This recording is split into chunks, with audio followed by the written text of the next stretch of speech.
बिस्मिल्लाहिर्रहमानिर्रहीम। अस्सलाम वालेकुम स्टूडेंट्स।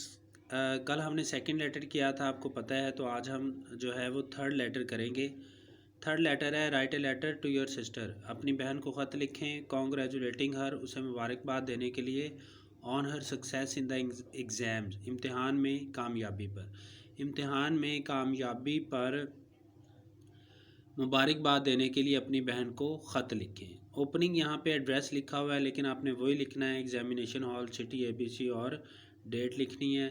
उसके बाद है डियर नजमा, प्यारी नजमा, योर लेटर ब्रॉट, आपका ख़त ब्रॉट लाया द हैप्पी न्यूज़, ये खुशी से भरी हुई ख़बर, ऑफ योर एक्सीलेंट रिज़ल्ट, आपके शानदार रिज़ल्ट की, in the final examination of class 9, नवीं क्लास के फ़ाइनल एग्ज़ामिनेशन के शानदार रिज़ल्ट की। आपका ख़त नवीं क्लास के फ़ाइनल इम्तहानात के रिज़ल्ट की शानदार ख़बर लेकर आया। आई एम वेरी हैप्पी, मुझे बड़ी खुशी हुई, टू लर्न, ये जानकर, that you have stood first, के आप फ़र्स्ट आई हैं, इन योर क्लास, अपनी क्लास में। मुझे ये जानकर बड़ी खुशी हुई कि आप अपनी क्लास में अव्वल आई हैं।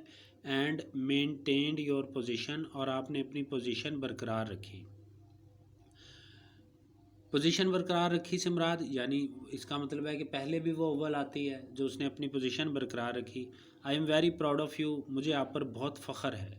You have always been a hard working student, आप हमेशा एक मेहनती स्टूडेंट रही हो।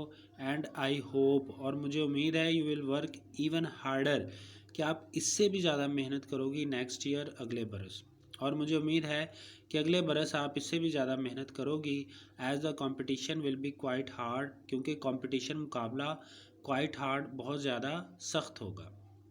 एक्सेप्ट, कबूल करें, माई हार्टिएस्ट कॉन्ग्रेचुलेशंस, मेरी दिली मुबारकबाद, ऑन योर सक्सेस, अपनी कामयाबी पर, अपनी कामयाबी पर मेरी दिली मुबारकबाद कबूल करें। पे माई कॉम्प्लीमेंट्स, और मेरा सलाम दुआ कहना, to Naila and other friends, Naila और दूसरी दोस्तों को मेरा सलाम कहना। योर्स अफेक्शनेटली, तुम्हारी प्यारी अफशा। तो आपने यहाँ पे अफशा नाम नहीं लिखना, बल्कि आपने इसकी जगह पे क्या लिखना है, XYZ।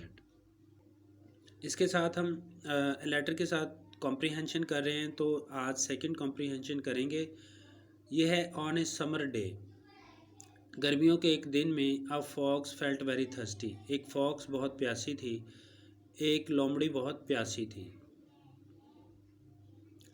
On a hot summer day, गर्मियों के एक दिन में, a fox felt very thirsty, एक लोमड़ बहुत प्यासा था। ही वेंट अबाउट, वो इधर उधर घूमता रहा, इन सर्च ऑफ वाटर, पानी की तलाश में, but could not find water, लेकिन उसे पानी नहीं मिला। वो पानी की तलाश में इधर उधर भटकता रहा, लेकिन उसे पानी ना मिला। एट लास्ट, आखिरकार, ही रीच्ड अ वेल, वो पहुंचा एक कुएं पर। एंड पीप्ड इनटू इट, और इसमें झांका। आखिरकार, at last he reached a well, वे कुएं पर पहुंचा। एंड पीप्ड इनटू इट, और उसने कुएं में झांका। अनफॉर्चुनेटली, बदकिस्मती से, ही स्लिप्ड, वो फिसला, बदकिस्मती से, ही स्लिप्ड, वो फिसला, एंड फेल, गिर गया, इनटू द वेल, कुएं में, वो फिसला और कुएं में गिर गया। ए गोट, एक बकरा, हैपन टू पास बाय, इत्तेफाक से वहाँ से गुजरा, द वेल, कुएं के पास से, एक बकरा इत्तेफाकन कुएं के पास से गुजरा। एंड लुकड इनटू इट, और उसने कुएं के अंदर देखा। What are you doing here uncle, uncle तुम यहाँ क्या कर रहे हो। यानी बकरे ने जब देखा कि अंदर लोमड़ है, तो बकरे ने लोमड़ से कहा कि अंकल तुम यहाँ क्या कर रहे हो। द कनिंग फॉक्स रिप्लाइड, उस मक्कार, कनिंग का मतलब होता है मक्कार, मक्कार लोमड़ ने जवाब दिया, डियर नीस, प्यारे भतीजे, I am enjoying a swim down here, मैं यहाँ पर एक स्विम जो है वो इंजॉय कर रहा हूँ। वैसे नेफ्यू भतीजा होता है, और नीस होती है भतीजी या भांजी को भी नीस कहते हैं, भतीजी को भी नीस कहते हैं, नेफ्यू भांजे और भतीजे को कहते हैं। तो इसका मतलब है कि वो जो गॉड था वो बकरा नहीं बकरी था, इसलिए उसने उसको नीस कहा, क्योंकि इनको मतलब लोमड़ को भी फॉक्स कहते हैं, लोमड़ी को भी फॉक्स कहते हैं, इसी तरह बकरे को भी गॉट कहते हैं, बकरी को भी गॉट कहते हैं। तो इसलिए ये थोड़ा कन्फ्यूजिंग है। तो उसने अगर उसको डियर नीस कहा है तो इसका मतलब वो बकरी होगी। Dear niece, I am enjoying a swim down here, मैं यहाँ पर एक स्विम यानी तैराकी इंजॉय कर रहा हूँ। इट इज़ वेरी प्लेजेंट, बहुत खुशगवार है। कम डाउन, नीचे आओ, and enjoy yourself too, और तुम भी लुत्फ़अंदोज़ हो, नीचे आओ और तुम भी लुत्फ़ उठाओ। The got was also thirsty, बकरी को भी प्यास लगी थी।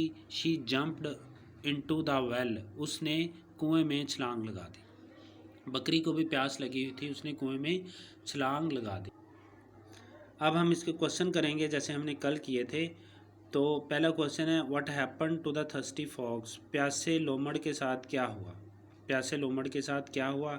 तो ये इसके आंसर्स हैं। पहला आंसर है द थर्स्टी फॉक्स स्लिप्ड, प्यासा लोमड़ फिसला, and fell into the well, और कुएं में गिर गया। प्यासा लोमड़ फिसला और कुएं में गिर गया। सेकंड क्वेश्चन है, who passed by the well just then, उस वक़्त कुएं के पास से कौन गुजरा, उस वक़्त कुएं के पास से कौन गुजरा। A goat passed by the well just then, एक बकरी उस वक़्त कुएं के पास से गुजरी, उस वक़्त कुएं के पास से एक बकरी गुजरी। What did the God do, बकरी ने क्या किया। What did the God do, बकरी ने क्या किया। The God looked into the well, बकरी ने कुएं के अंदर देखा, बकरी ने कुएं के अंदर देखा। क्वेश्चन नंबर 4 है, व्हाट डिड द गॉड से टू द फॉक्स, बकरी ने फॉक्स से क्या कहा, लोमड़ से क्या कहा। आंसर नंबर 4 है, the goat said to the fox, बकरी ने लोमड़ से कहा, what are you doing here uncle, uncle तुम यहाँ क्या कर रहे हो। क्वेश्चन नंबर 5 है, व्हाट डिड द फॉक्स से इन रिप्लाई, फॉक्स ने जवाब में क्या कहा, लोमड़ ने जवाब में क्या कहा। The fox said in reply, लोमड़ ने जवाब में कहा, I am enjoying swim in as it is very pleasant down here, मैं एक स्विम, एक तैराकी यानी नहाने को एंजॉय कर रहा हूँ क्योंकि यहाँ नीचे बहुत ही प्लेजेंट है, खुशगवार है। क्वेश्चन नंबर 6 है, why did the God jump into the well, बकरी ने क्यों छलांग लगाई कुएं में, बकरी ने कुएं में क्यों छलांग लगाई। क्वेश्चन आंसर नंबर 6 है, the goat jumped into the well, बकरी ने कुएं में छलांग लगा दी। As she was taken in by cunning fox, क्योंकि कनिंग फॉक्स ने उसको धोखा दिया था। टेक इन का मतलब होता है धोखे में आ जाना, ठीक है, क्योंकि वो उस मकार फॉक्स के धोखे में आ गई थी, इसलिए उसने कुएं में छलांग लगा दी। ये आपके सिक्स क्वेश्चन है और 6 आंसर है। ये आप खुद देख लें, 10 मार्क्स की आती है आपके पेपर में और ये मुफ्त के 10 मार्क्स हैं।